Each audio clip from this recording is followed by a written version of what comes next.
In this video, I'm going to be showing you guys how to create this photo flash effect.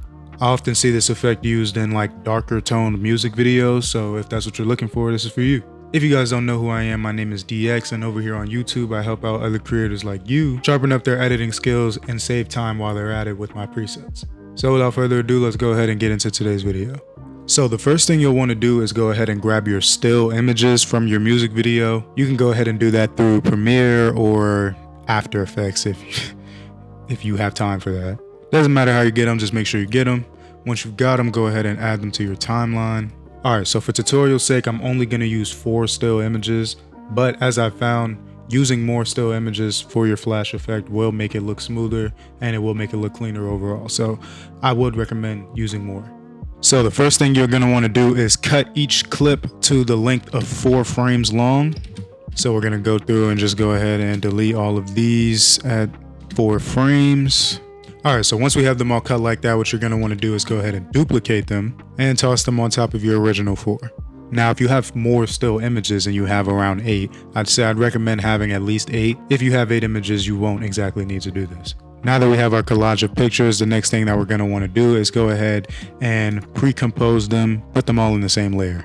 After you pre-compose it, it's time to start adding on the effects. So we're going to go ahead and start with Unsharp Mask. You're going to want to put the radius to 4 and put the amount at 270. That'll give it this nice like contrasty look to it. Next, you'll want to go ahead and add grain.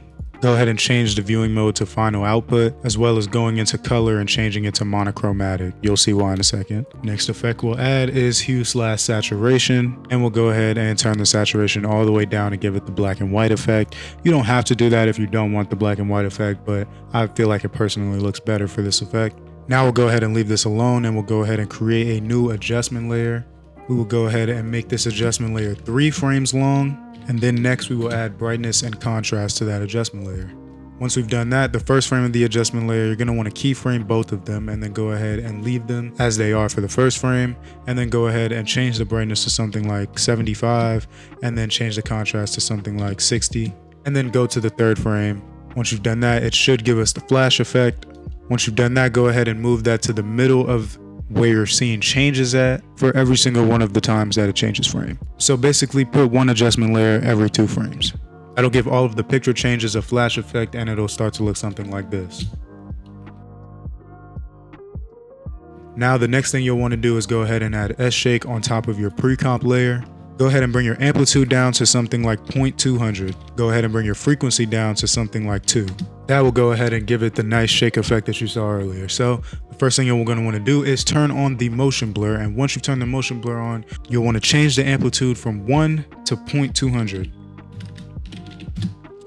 After you've done that, you'll want to change the frequency to something like 6. And then finally, you'll want to put the Z distance at something like 0.900 so that it zooms in slightly and you don't have the black bars shaking on the ends of your picture.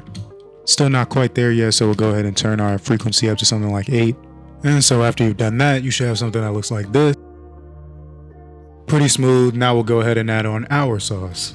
I'll go ahead and create a new adjustment layer and then go ahead to my preset pack. I'll go ahead and use my dark shake because I know that'll go well with like a wavy picture effect thing. So we'll go ahead and use that.